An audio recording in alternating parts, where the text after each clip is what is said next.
Fjárhagsáætlun bæjarins búin að koma til fyrri umræðu í bæjarstjórnin og verður til seinni umræðu núna síðar í mánuðinum.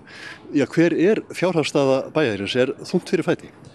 Já, fjárhagsstaða bæjarins sem slík gríðarlega sterk og bæjarins stendur mjög traustum fótum. Það sem við höfum verið að berjast í undanfarin ár, það reksturinn og A-hlutanum svo kallaða sem sá hluti rekstarins sem að skatttekjurnar eiga að standa undir. Hann hefur verið í járnum og verður það áfram og við erum ennþá að jafna okkur eftir kreppuna en við trúum því að það sé bjart framundan í þeim efnum. Það auðvitað ákveðnar ástæður fyrir því að þessi hluti gengur mjög erfiðlega. Það náttúrulega fyrst og fremst það að hér var gríðarleg framkvæmdagleði í góðærinu. Við höfum nefnt þar í því sambandi Hof og íþróttasvæði Þórs og íþróttahús við Giljaskóla og menn voru líka komnir af stað með framkvæmdir upp á Káavelli á þeim tíma sem voru stoppaði þegar að kreppan skall á, sælla minninga. Og þetta auðvitað hefur gríðarlega áhrif inn í reksturinn. Það kostar okkur 500 milljónir króna á ári að standa undir þessu og ég vil meina að menn eiga að halda sér höndum þegar að gengur vel í samfélaginu, þá nóg að gera hjá öllum, markaðurinn rekur sig sjálfur og þá eiga sveitarfélagið að halda sér höndum en geta svo gripið til svona stóra framkvæmda þegar að fer að blása á móti og með þessu ég ekki að segja að þessi mannvirki ekki rétt á sér, þetta allt saman frábær mannvirki fyrir bæjarfélagið og ég hefði alltaf samþykkt það að þau myndu rísa en þetta bara spurningum hvenær á að fara í framkvæmdina og hvenær á að halda sér höndum. Þessi mannvirki standa engu að síður og það þarf að reka þau. Reksturinn, eins og segir, það bil 500 milljónir króna á ári og þarf á Hof líklega, ef ég man rétt, ríflega 300 milljónir króna.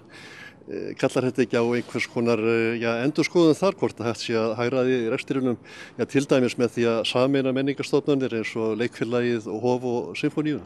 Jú, þessi kostnaður mun auðvitað standa áfram. Mannvirkin eru risin eins og segir og það svona þumalbutta regla að miðað við rekstrarkostnaður þeirra sé svona 10% af byggingakostnaði.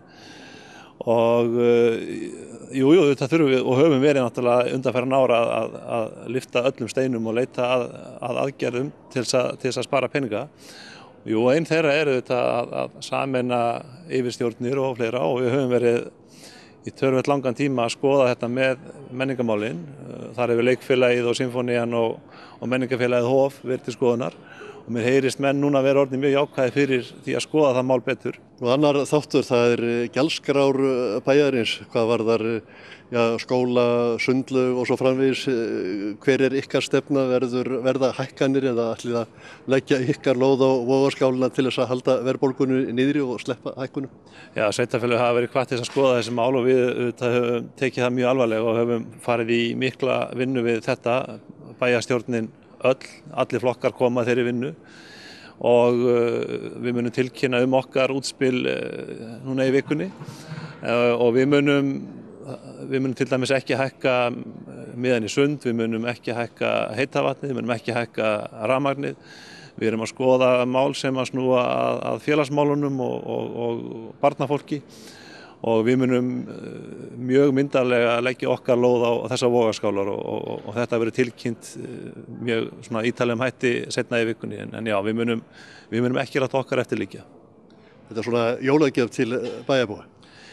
Já, það má orða það þannig við bara, eins og ég segi, þessi verðbólgudraugur kemur illa við alla og það fyrst og fremst það sem við erum að horfa á að taka þátt í því að ná verðbólgunni niður og þetta hefur ekkert með það að gera styttist í kosningar, eins og ég segi, það allir flokka með í þessu og þetta bara okkar lóða þessa vogarskálar að ná niður verðbólgu.